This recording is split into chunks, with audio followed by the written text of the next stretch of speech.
오늘 창세기 39장 본문은 이제 37장과 연결되는 본문입니다. 38장에 잠깐 유다와 다말의 이야기가 등장을 했고 37장 제일 마지막 절에 그 미디안 사람들은 그를 애굽에서 바로의 신하 친위대장 보디발에게 팔았더라.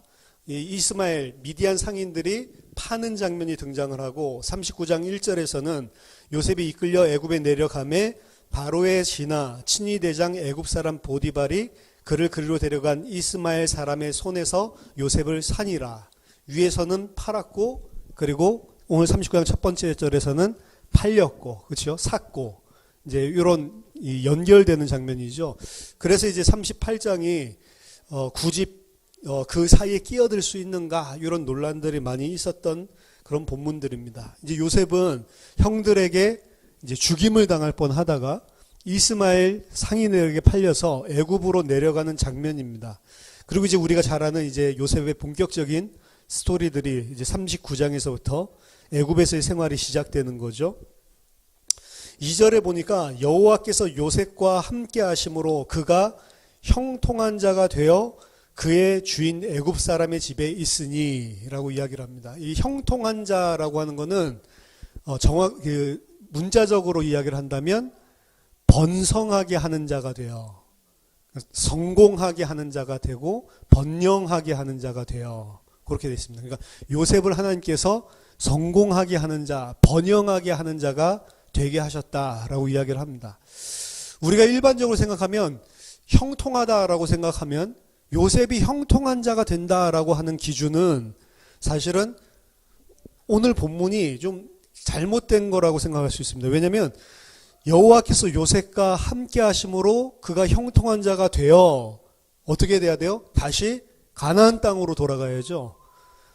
가나안 땅으로 돌아가서 그 아비를 만났더라라고 하면 와, 진짜 이 사람을 형통하게 하나님이 함께 하니까 인도하는구나 라고 알 수 있을 건데, 형통하게 한다고 하는 것이 여전히 형통한 자, 여호와께서 함께 하시지만 여전히 보디발의 집, 그 애굽 사람의 집에 있었다라는 표현으로 마무리를 하고 있는 거예요. 그래서 하나님께서 말하는 형통이랑 우리가 생각하는 형통이 다를 수가 있는 거죠. 이 형통이란 말은 저는 기독교인들만 쓰는 줄 알았는데 그 절에 올라가니까 절에도 기도 제목에 만사 형통 이렇게 써놨더라고요. 그래서 이 불자들도 이런 단어를 쓰나? 아니면 기독교인인데 가서 거기다가 자기 기도 제목을 써놨나? 왜냐면 거기 있는 분이 중이신지 모르겠는데 저한테 계속 여기다 써놓으세요. 그럼 우리들이 기도 다 해드려요. 다른 종교에도 괜찮아요. 쓰세요. 계속 꼬시더라고요. 그래가지고 제가 이제 거기 무슨 사람들이 기도 제목 써놨나 이렇게 볼 수가 있었거든요.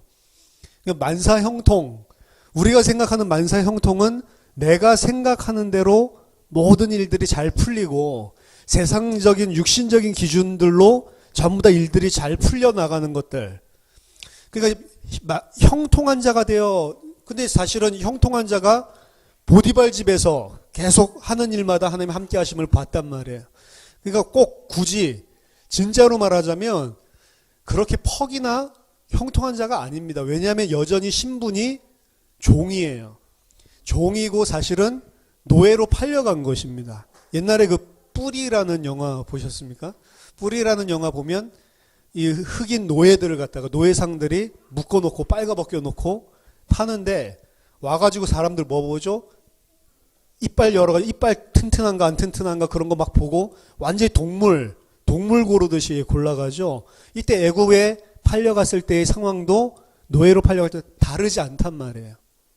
게다가 가나안에서 끌려갈 동안 그냥 편안하게 낙타 타고 간 게 아닙니다.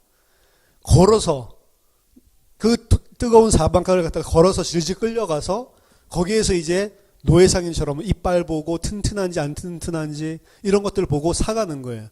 유대 외경에 의하면 요셉을 산 사람이 누구냐?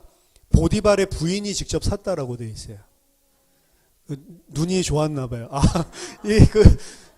뜨거운 떼약볕에 그렇게 막 새까맣게 타가지고 와 있을 건데, 요셉이 성경에서 말하는 그 남성들 중에 가장 잘생긴 사람이거든요. 그 뒤에 나오거든요. 용모가 준수하고 아름다웠더라라고 하는 이 두 단어를 동시에 쓰는데 두 단어는 완전히 극찬하는 겁니다. 그래서 요셉이 성경에서는 제일 잘생긴 사람이에요. 그러니까 이게 아마 사막의 떼약볕에 그을려도 이 출중한 용모를 어떻게 할 수가 없었나 봐요. 그렇죠? 우리나라도 얼굴 잘생긴 거 하나 가지고 영화 몇 편 찍고 끝까지 먹고 사는 그런 배우들이 있잖아요. 그렇죠?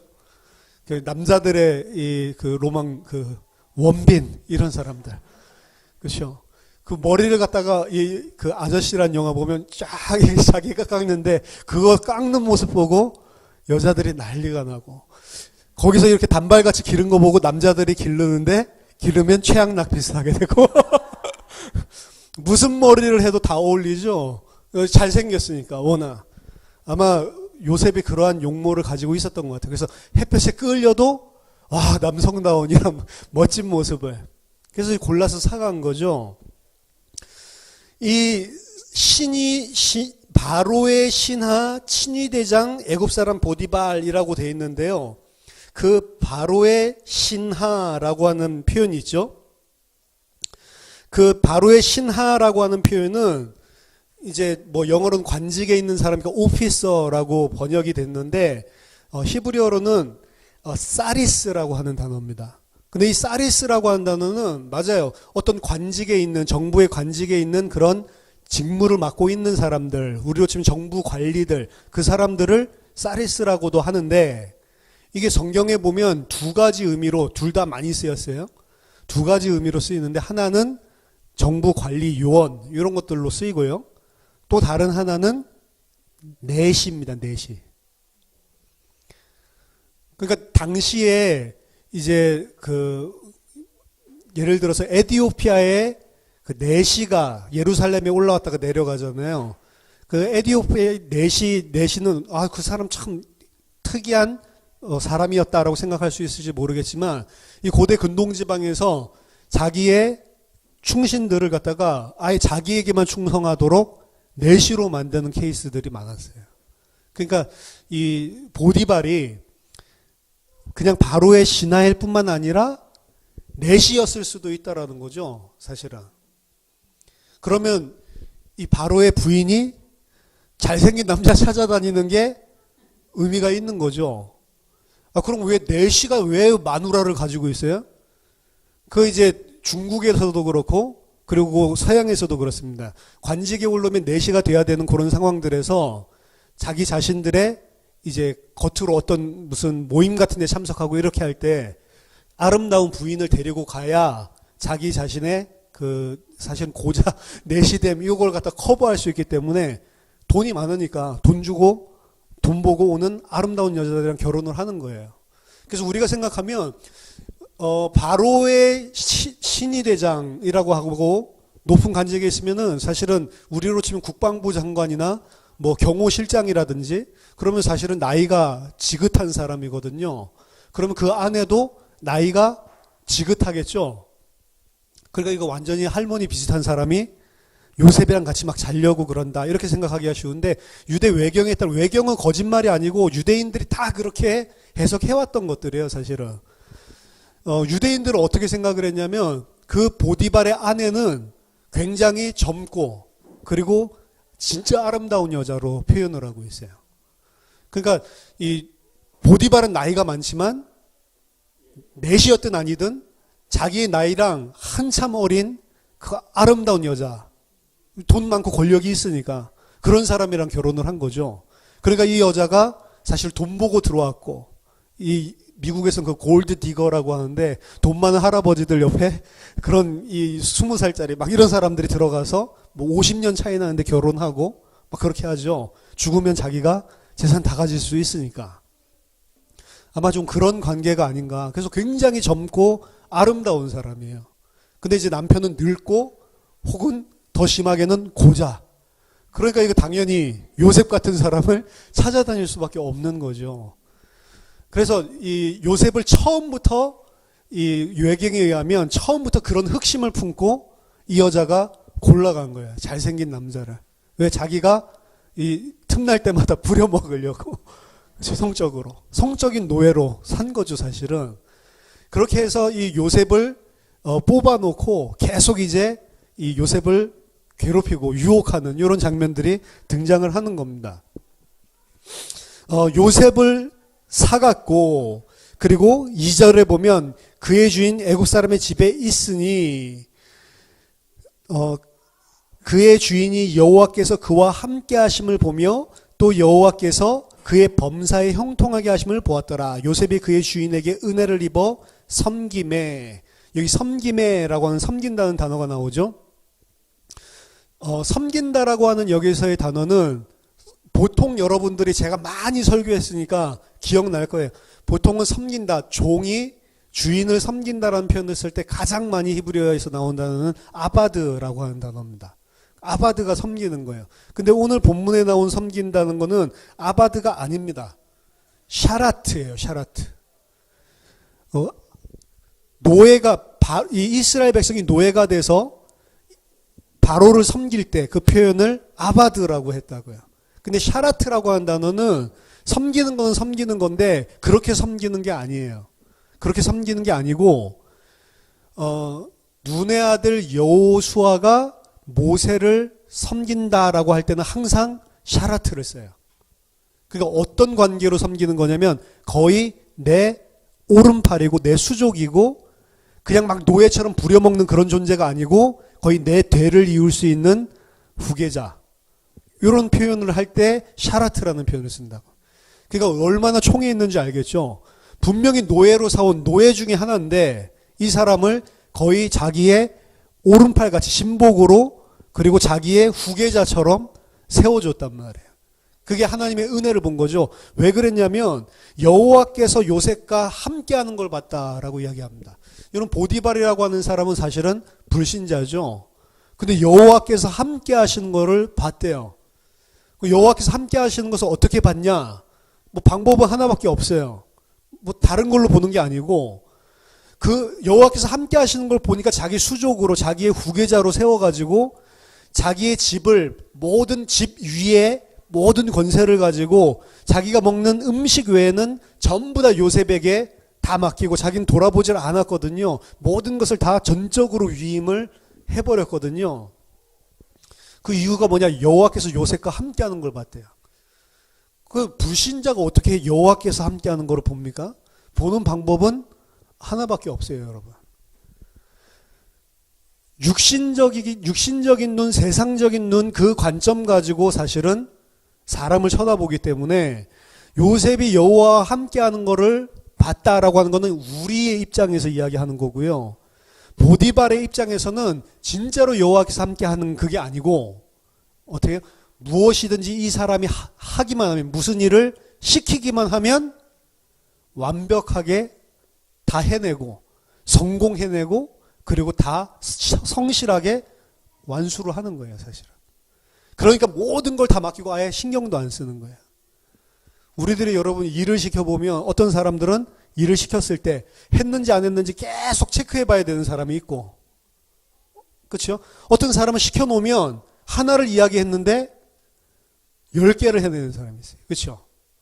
그럼 하나를 시켰는데 10개를 해내는 사람한테는 시켜놓고는 아예 돌아보질 않죠. 그렇죠?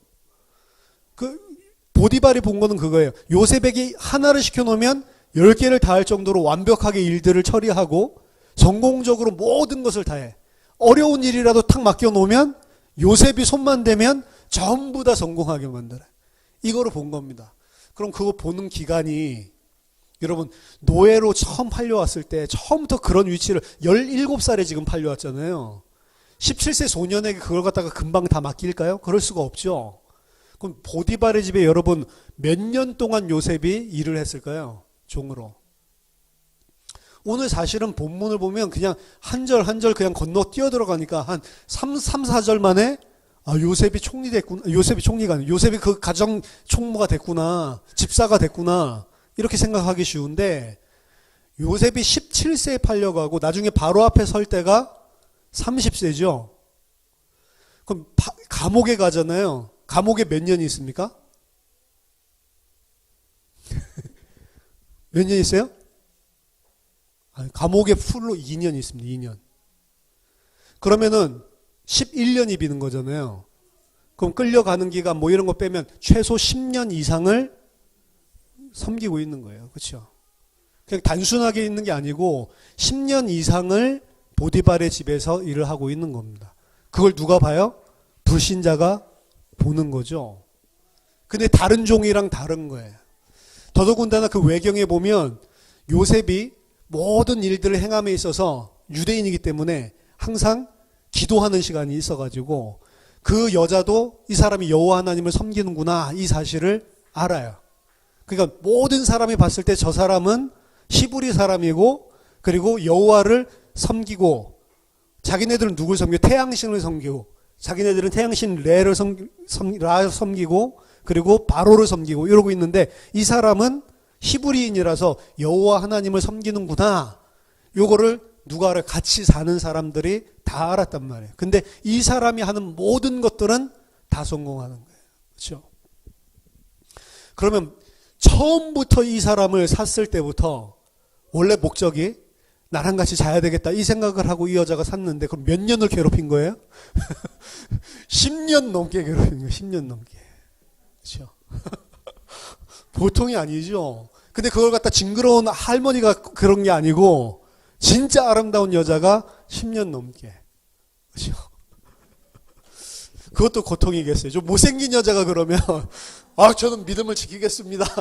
이렇게 하기 쉬운데 정말로 아름다운 여자가 계속 그렇게 남편 없을 때마다 이렇게 하면 진짜로 이게 고통스러운 거겠죠.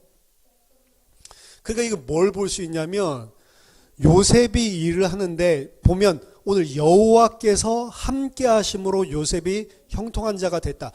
요셉이 여호와와 함께 하는 걸 표현하지 않고 오늘 계속 표현된 건 여호와께서 요셉과 함께 하심으로 그 주어가 여호와로 돼 있단 말이에요. 감사한 거죠. 근데 거기에 대한 요셉의 반응은 뭐냐면 여호와께서 나랑 함께 하시니까 요셉은 어떻게 하냐면 모든 일을 행하는데 여호와 함께 하신 그 여호와 앞에서 행하는 거예요. 여러분 이게 하나님 자녀의 반응입니다. 하나님은 언약으로 신실하게 우리와 함께 하시는데 그게 우리가 넘어지든 안 넘어지든 우리가 믿든 안 믿든 하나님이 주권적으로 우리와 함께 하시는 거예요. 근데 하나님의 백성의 당연히 나와야 되는 지극히 자연스러운 반응은 뭐냐면 그 하나님이 나를 완벽하게 신실하게 이렇게 돌보시고 늘 함께 계신다는 인식 속에서 코람되어 하나님 앞에서 살아가는 것. 이게 당연하게 나와야 되는 자연스러운 반응인 겁니다, 사실은. 그리고 요셉은 모든 일들을 행하는 데 있어서 하나님 앞에서 행한 거예요. 노예로 끌려갔지만 이곳에서도 하나님이 나와 함께 한다라고 생각하고 이 환경을 하나님이 허락하셨다라고 생각하기 때문에 노예에 있을 때부터 자기 맡은 일 있으면 신실하게 성실하게 다 하는 거예요. 하루하루의 일상들을 진짜로 하나님 앞에서 날마다 살아가는 겁니다. 여러분 이걸 보고 순종이라고 하는 거예요. 우리가 늘 순종과 불순종할 때 막 로마 황제가 튀어나와가지고 너 예수 믿으면 안 돼. 예수 믿을 거야 안 믿을 거야 이럴 때 전 예수 믿을게요.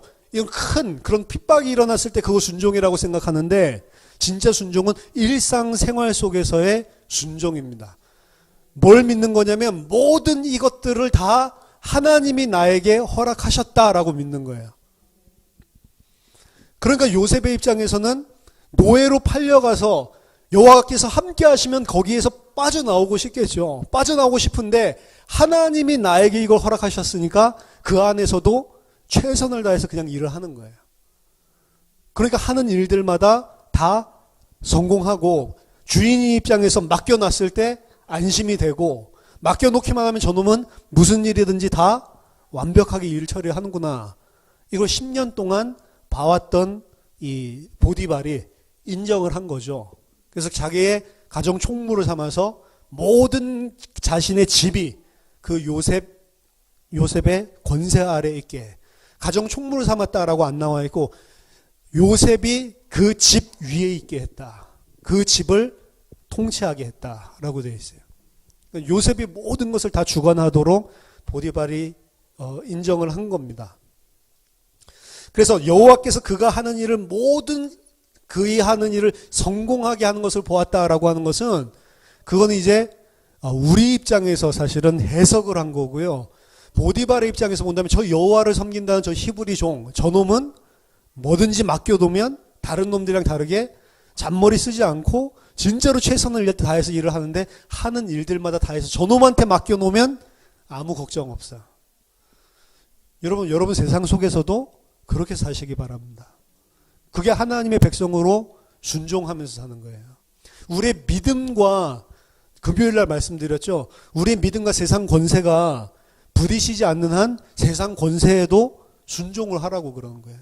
텍스 낼 거 잘 내고 그러고 살라는 거죠. 불신자들처럼 하지 말고.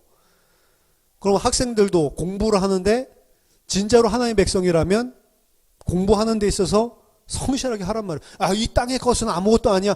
이 땅의 것이 아무것도 아닌데 하나님이 살게 하셨잖아요. 그 안에서 그러면 하나님께서 하실 일이 있으니까 그 안에서 신실하게 사는 것 자체가 하나님께 순종하는 거라고요. 그렇죠? 저는 하는 일이 없는데요. 그럼 설거지를 열심히 하고 집 청소를 열심히 하고 그렇죠? 그런 것들 잘하는 것도 하나님께 순종하는 거다. 그래서 다른 겁니다, 사실은.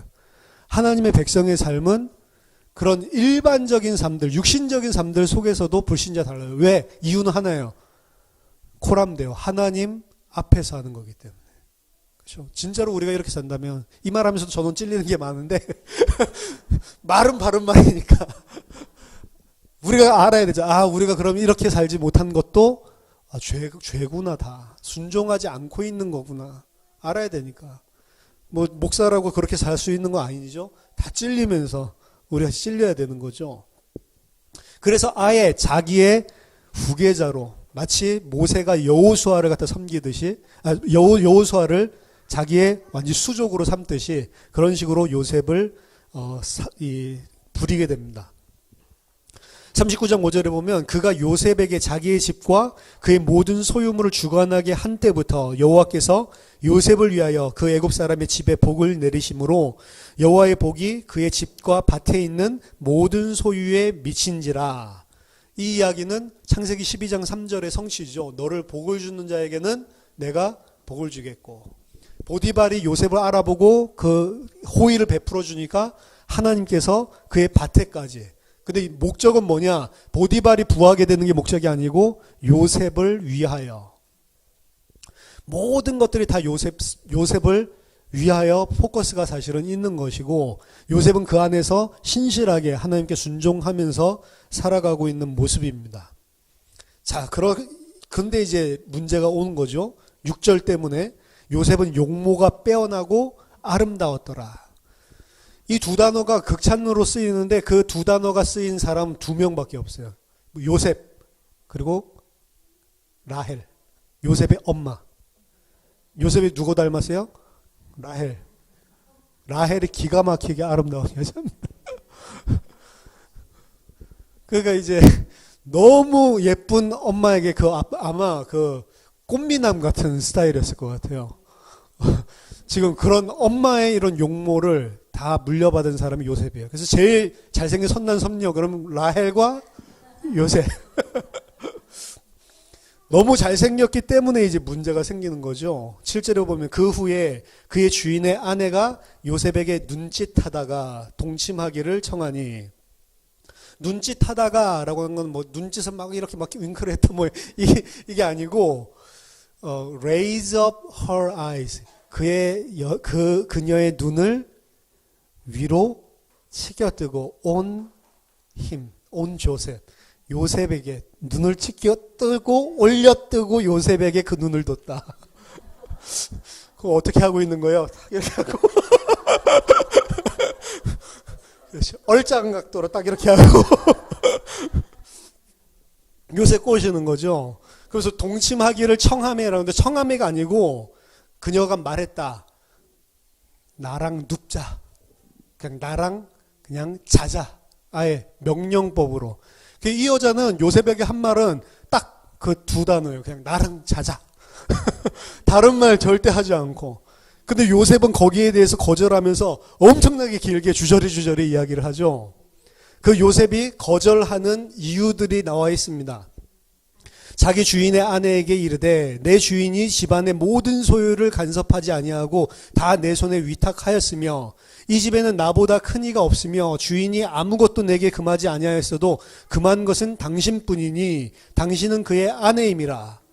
그런즉 내가 어찌 이 큰 악을 행하여 하나님께 죄를 지으리이까.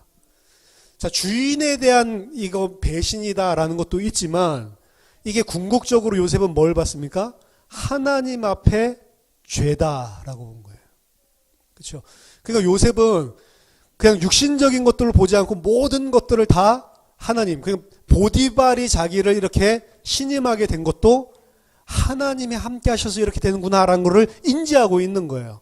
자기가 아직도 종살이 하고 있는 애굽에서 여전히 성공하고 있는 것 같지만 여전히 종의 모습으로 있는 것도 하나님이 하시는 거구나라는 걸 아는 거예요. 그래서 어떻게 내가 하나님 앞에서 죄를, 이 큰 죄악을 하나님께 지을 수 있냐라고 이야기를 하는 겁니다.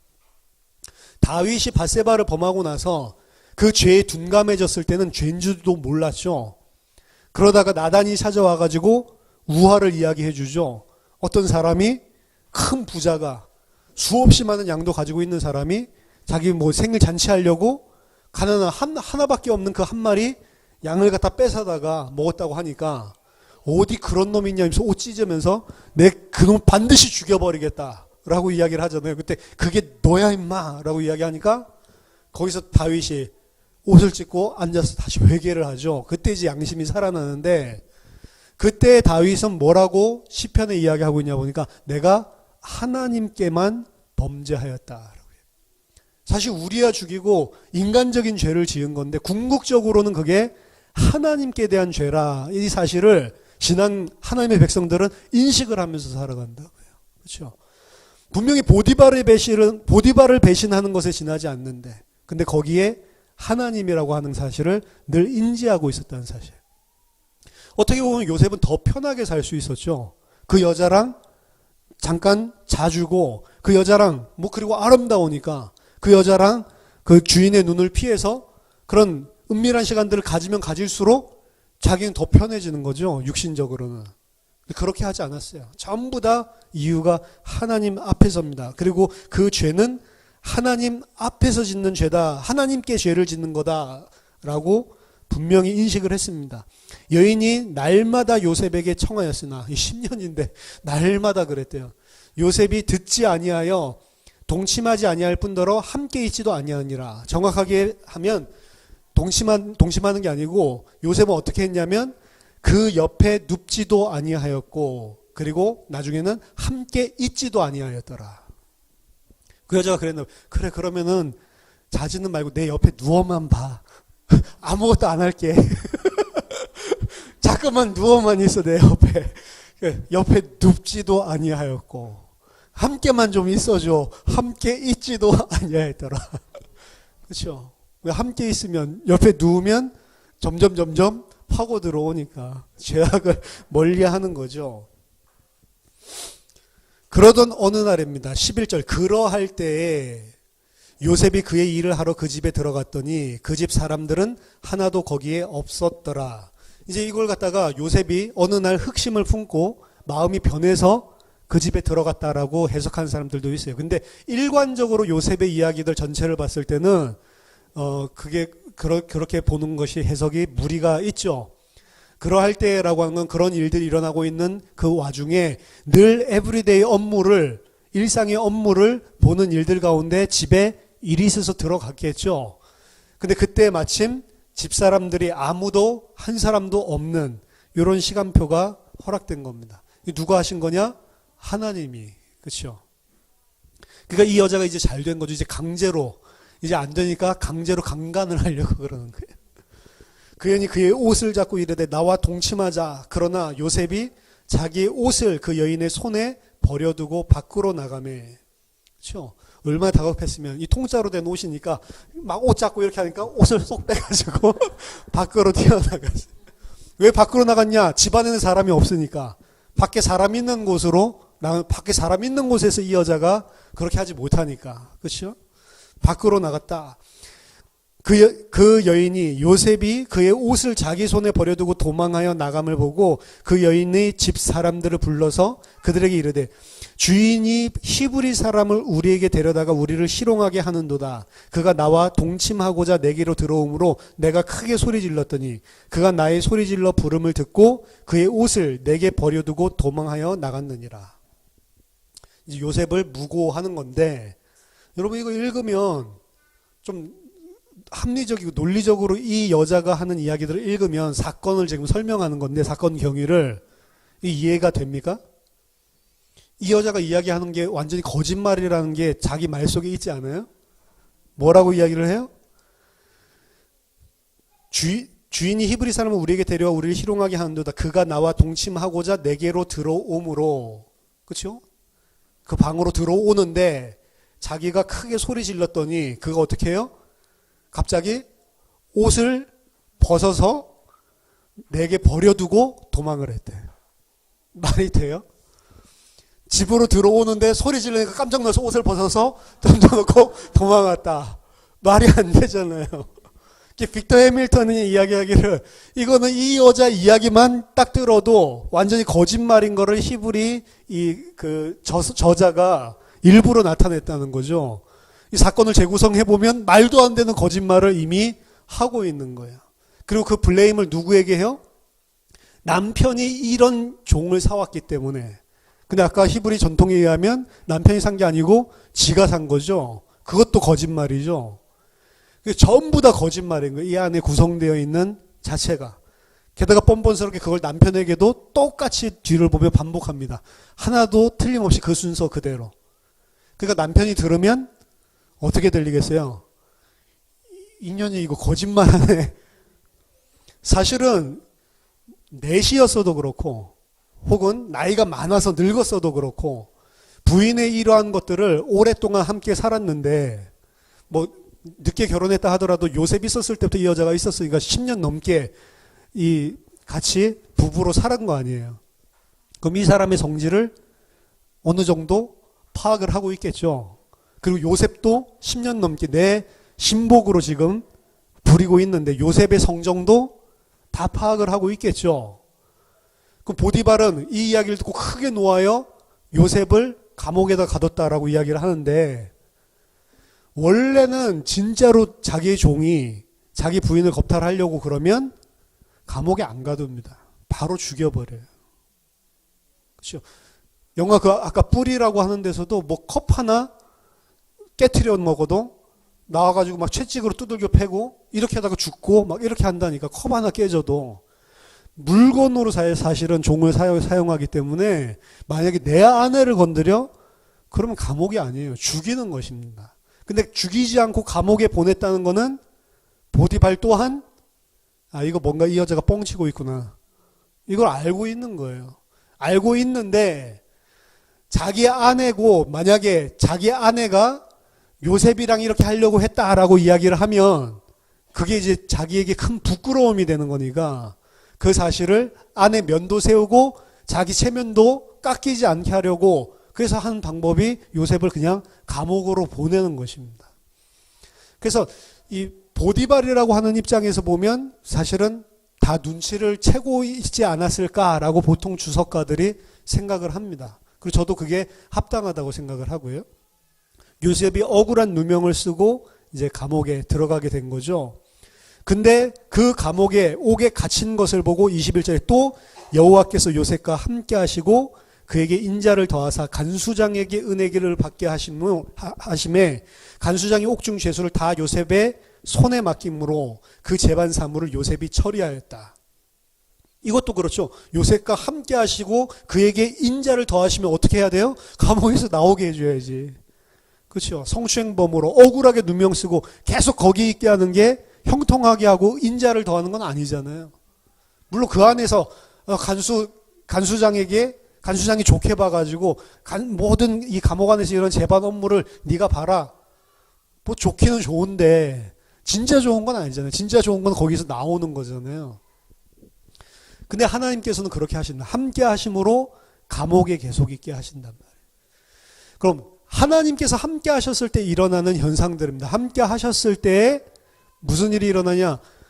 이 보디발의 집에서 가정 총무로 잘 섬기도록, 오랜 기간 동안 섬기도록 하고, 그리고 감옥에서 오랜 기간 동안 간수장을 도와서 잘 섬기게 하고, 그게 하나님이 형통하게 하고 하나님이 인자를 더하신 거고 하나님이 함께하는 모습이란 말이에요.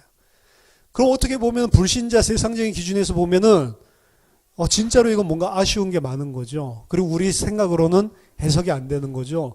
하지만 이 보디발의 그때 당시에 재산 규모나 이런 것들을 볼 때 학자들은 어떻게 보냐면 거기에서 가정 총무가 돼서 그 집의 모든 것을 다 돌봤다고 하는 거는 거의 한 지역의 이 최고의 경제 책임자로 일하는 것과 똑같다. 그래서 여기서 경제라고 하는 것들에 대한 눈을, 전체적인 것들을 보게 만들었다는 거죠. 어떻게 살림을 해야 되고 어떻게 경제를. 그러니까 나중에 요셉이 바로 앞에 섰을 때 그냥 흉년이 올 겁니다, 풍년이 올 겁니다, 이것만 이야기한 게 아니고, 그래서 우리는 풍년이 왔을 때 어떻게 몇 분의 몇을 걷어다가 저장을 해둬야 그 이후에 7년을 버틸 수 있습니다 라고 하는 계산이 그냥 막바로 그 앞에서 다 나오죠. 그러니까 그렇게 빡빡 이 경제가 돌아갈 수 있는 것들 자체가 그 10년 넘게 보디발의 집에서 일을 하면서 하나하나 밑바닥에서부터 훈련을 시킨 것이고, 그리고 바로에게 갈 수 있는 유일한 길이면서 정치 수용소입니다. 정치인들을 가둬놓고 있는 수용소예요. 그 정치인들이 맡겨져 있는 그 수용소에 같이 있으면서 연줄들이 다 생기고 정치 인맥들이 생기고 정치에 대한 눈들을 뜨게 만드는 거죠. 그래서 어떻게 보면은 오늘날로 치면은 최고 경영자 반에 들어가서 보디발의 집에 가서 수업을 하고, 그리고 정치할 수 있도록, 정치 인맥할 수 있도록 이 사람을 정계에 연결시켜주는 역할을 그 감옥이 하는 겁니다. 그래서 하나님이 함께 하시면서 하나님의 계획은 뭐냐? 하나님은 처음부터 요셉을 바로 앞에 세워서 이 사실은 애굽 전체를 다스리고 모든 사람을 살리려고 하는 게 하나님의 계획이란 말이에요. 처음부터 바로의 궁을 하나님은 염두에 두고 있는데, 바로의 궁에 들어가게 할 때 하나님이 바로 들어가게 안 하신다고요. 자, 여기서 우리 하나님의 방법도 읽을 수가 있는 겁니다. 우리 같으면 그냥 하나님이 바로 궁에 가게 만들어야겠다 이러면 갑자기 무슨 이 특별한 일이 생겨가지고 바로가 갑자기 신하들을 보내서 요셉 초청해서 가서 바로로 낙하산 인사로 바로 들어가는, 그러면 하나님이 하셨다라고 하겠죠. 근데 하나님 그렇게 일을 안 한단 말이에요. 바로의 궁에 들어갈 수밖에 없도록 13년을 준비시켜서 만들어 놓고 그 시간표를 하나님께서 허락하신다고요. 그 시간표가 됐을 때 바로에게 꿈을 주시는 거죠. 바로가 13년 내내 꿈을 꾼 게 아니고, 그렇죠? 그래서 하나님이 시간표들을 다 딱딱 맞아 떨어지게 모든 것을 주관하고 움직이시는데, 그 방법이 여러분 이상이 아니고 일상입니다. 우리가 생각하는 이상, 저 뜬구름 위에 있는 그렇게 막 이 무슨 초월적으로, 하나님 초월적인 능력이 있으신 분인데 하나님이 성경을 주는 방법도 똑같아요. 초월적으로 하나님이 한 사람 뽑아가지고 받아 적어라 이렇게 해가지고 다른 사람들 다 이 눈 감고 있는데 막 음성 막 들리고 막 이렇게 해가지고 받아 적게 만드는 게 아니고, 일상을 통해서 전달 그리고 계속 애드업 계속 더해지면서, 그러면서 이 성경이 만들어진다고. 그리고 66권 이게 캐논으로 딱 결정되는 것도 그냥 바로 하나님이 이거는 정경이야, 캐논이야 이렇게 말해서 되는 게 아니고, 이것 또한 1세기부터 4세기까지 계속해서 어떤 게 하나님의 말씀일까 이런 것들을 계속 현장에서 치러왔다가 마지막에 최종적으로 4세기 때 딱 결정을 내리자라고 회의 소집해가지고 내리게 되죠.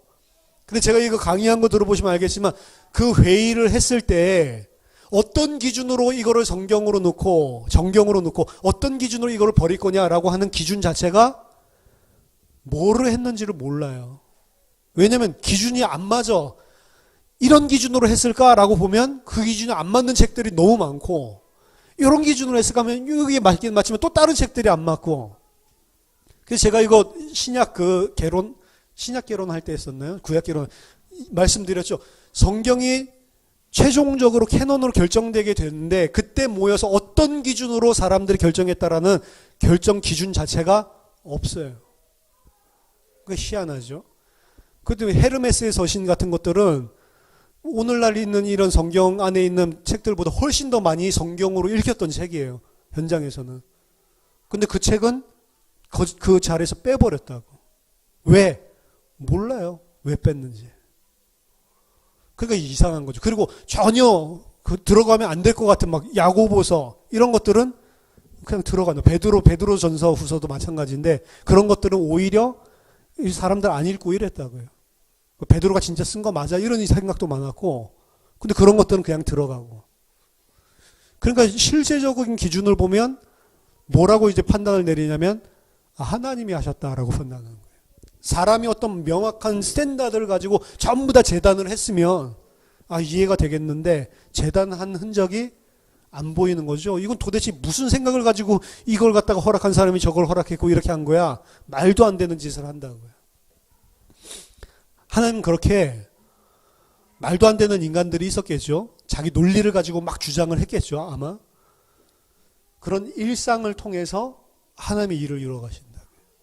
그래서 여러분들이 하나님의 목적은 하나입니다. 요셉이 모든 세계를 통치하는 거예요. 사실은. 요셉이 하나님의 아들로 모든 세계를 다 통치하고 모든 자들에게 생명을 주는 자로 세우는 게 하나님의 목적이에요. 이게 원래 창세기 1장에서 아담에게 줬었던 그 하나님의 계획과 똑같은 거라고요. 우리도 똑같습니다. 우리를 하나님께서 어떻게 만들어 가시냐면 하나님의 아들로 그리고 모든 것을 다 통치하는 자로 우리를 그거 만들어가는 걸 구원의 완성이라고 한다고. 그 일을 위해서 하나님께서 우리를 만들어 가시는데 뭘 통해서 만들어 가냐면 이상한 걸 통해서, 이상을 통해서 우리랑 떨어진 그런 게 아니고 일상을 통해서 우리의 날마다의 삶들, 내가 지금 속해 있는 그 삶들, 그 속에서 우리를. 그 우리가 살아가는 하루하루의 삶은 불신자들과 다르다고요. 불신자들은 이곳에서 성공하는 게 목적이지만 우리는 열심히 하는데 성공하는 게 목적이 아니에요. 뭐죠? 하나님께 순종하는 거예요. 신실하게 하나님께서 맡기신 것을 순종하는 것입니다. 그리고 요셉은 일상을 그렇게 살았어요. 여호와께서 요셉과 함께 하심으로 이 모든 일상들이, 이 모든 사건들이 내게 일어났다는 사실을 알고 그 안에서 순종하고 신실하게 살았단 말이에요. 그게 요셉의 오늘 39장을 통해 우리가 반드시 깨닫고 배워야 될 내용입니다. 또한 이 39장의 이 요셉의 모습은 예수 그리스도를 예표하는 것이기도 하죠. 사실은 요셉은 억울하게 감옥에 들어갔습니다. 그렇죠? 억울하게 감옥을 들어갔는데 그 감옥에 들어가는 건 누구의 죄 때문이냐? 이 보디발의 부인. 보디발의 부인의 죄 때문에 억울하게 들어간다. 사실은 죽음에 처해져야 되는 사람은 요셉이 아니고 보디발의 부인인 거죠. 근데 그 보디발의 부인이 그 요셉의 옷을 벗기고 희롱하고 조롱하고, 그렇지, 마치 예수님이 십자가에 있을 때 그 속옷을 다 벗겨서 제비뽑기 하는 거랑 똑같은 거죠. 죄인 된 자가 자기를 살리기 위해 오신 주를 어떻게 해요? 옷을 갖다가 벗기고 능멸하는 거죠. 요셉의 옷을 벗기고 능멸하고 있는 죄인 보디발의 부인. 그럼 보디발에게 거짓말을 했을 때 요셉 불러가지고 엄청 화내면서 너희 자식은 내가 뭐 어떻게 했는데, 그때 어떻게 해야 돼요? 변명해야 되죠. 그 변명 한마디 하는 거 장면이 없습니다. 변명하면 어떻게 되니까요? 그러면 보디발의 부인 죽으니까. 만약 변명했고 논리적으로 보디발 말 좀 들어보십시오. 지금 내가 들어왔더니 소리 질러가지고 옷을 벗어놓고 도망갔다 일관되게 주장하고 있는데 이게 맞습니까? 논리적으로 따져도 되고요. 요셉이 그런 거 잘하거든요. 고자질하고. 이 여자의 잘못된 것들, 행실들 계속 나만 오면 얼짱각도로 눈을 이렇게 쳐다보고 있었다. 이런 것들 다 이야기하면 보디발도 감이 있는지라 당연히 이 여자가 죄인이고 요셉은 무고하다라고 할 수 있겠죠. 근데 안 그렇게 했다고. 아무 말도 하지 않고 잠잠하게 자기는 그 여인의 죄를 묻고 그리고 감옥으로 갔다. 그 여인의 죄를 묻었다는 게 나중에 총리가 돼서도 건드렸다라는 표현 자체가 없죠. 그 총리 됐을 때 이제 세컨트는 이제는 이 완전히 바로가 내가 너보다 높은 거는 내 왕자리라고 하는 요거지, 실제로는 너의 허락 없이는 손가락 하나도 못 움직이도록 내가 만들겠다라고 애굽 올렸단 말이에요. 그럼 그때 시위대장 보디발 그 표정이 어떻게 했을까?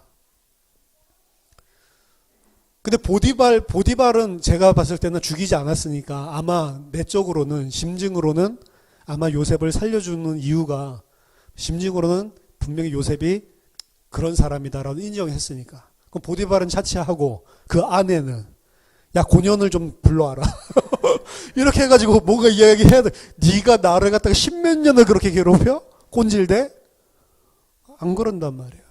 그리고 그게 이제 명확하게 드러난 건 형들에 대해서 아무 말도 안 하죠. 뭐라고 이야기해요? 형들이 나를 판 것이 아니고 하나님께서 당신들 앞서 나를 보내사 당신들과 당신들의 자녀들과 그리고 백성들을 구원하려고 하셨습니다. 그렇죠? 요셉은 분명히 알았다는 거예요. 그건 나중에 45장에서 40장에서 고백하지만 요셉은 이미 창세기 39장에서도 그 사실을 알고 하나님께 순종을 하고 있단 말이에요. 그렇죠? 45장에 가니까 깨달았다 이게 아니고, 물론 45장에 더 커다란 깨달음이 있을 수 있겠죠. 어떻게 이 꿈이 성취됐구나. 사실은 39장에 나온 거는 하나도 자기가 꾼 꿈이랑 맞아떨어지지 않는 일들만 생기는데 그거 하나님이 함께했고 하나님이 형통하게 했다고 했고 요셉은 그것을 묵묵하게 순종을 하고 있었던 겁니다. 1, 2년이 아니고 13년을. 그렇죠? 이게 하나님의 백성이고 하나님의 신실한 삶. 그리고 그 삶을 통해서 예수 그리스도가 우리에게, 죄인에게 베풀어 주신 은혜가 무엇이? 마땅히 죽어야 될 나를 대신해서 본인이 능욕당하시고 우리를 참소하지 않고 고소하지 않고 자신이 다 죄를 뒤집어 쓰고 우리 대신 죽으셔서 나를 살리고, 살아나고 나서 부활하고 나서 너희들 죄 있다가 아니고 너희들 죄 이제 다 끝났다, 너희들 아무 죄가 없다라고 감싸 안는 모습, 그런 모습까지 요셉의 일생을 통해서 또 예수 그리스도가 그 사실 보디발의 부인 같은 우리들을 어떻게 사랑하고 살리셨는지를 보여주고 있는 것입니다. 자, 여호와께서 요셉과 함께 하심으로, 요셉과만 함께 합니까? 여러분들과도 함께 한다고요. 언제 함께 하냐? 날마다. 여러분들이 잘 안 풀리는 일들인 것 같은 그 속에서, 여러분들 생각할 때 너무 막막하고 힘들다고 하는 그 속, 이 정도 했으면 됐지라고 생각 들 수 있는데 하나님은 묵묵하게 계속 그걸 하면서 이게 내가 너랑 함께 하는 거다. 이것이 형통한 것이다. 형통하게 한 결과는 뭐냐? 하나님의 아들 되게 만드는 거예요. 그래서 아들로 만국을 다스리고 통치하는 그런 하나님의 백성 되도록 만드시는 겁니다. 저와 여러분들이 하나님이 함께 한다는 사실을 인식하고 하나님 앞에서 온전하게 하나님의 영광 드러내는 하나님의 백성으로 승리하게 되기를 예수 그리스도 이름으로 축원합니다. 하나님 아버지 은혜를 감사합니다. 요셉과 함께 하셨던 하나님이 우리와도 일거수일투족 함께하며 우리의 모든 상황 환경, 만남 사건, 좋은 일 나쁜 일 모든 것을 하나님께서 함께 하셔서 우리에게 분명한 선한 목적을 가지고 우리에게 허락하시는 줄 믿습니다. 하나님 그 속에 날마다 일상들 생활 속에 하나님께 순종하고 하나님께 감사하고 그 일에 신실하게 행해내는 하나님 주의 종으로 하나님의 아들들로 다 살 수 있는 믿음의 사람이 될 수 있도록 오늘도 은혜를 더하여 주시옵소서. 우리가 가지고 있었던 일상생활 속에서의 모든 불신앙이 다 깨어지고 무너지는 은혜가 있게 하여 주시옵소서. 예수 그리스도 이름으로 기도하옵나이다. 아멘.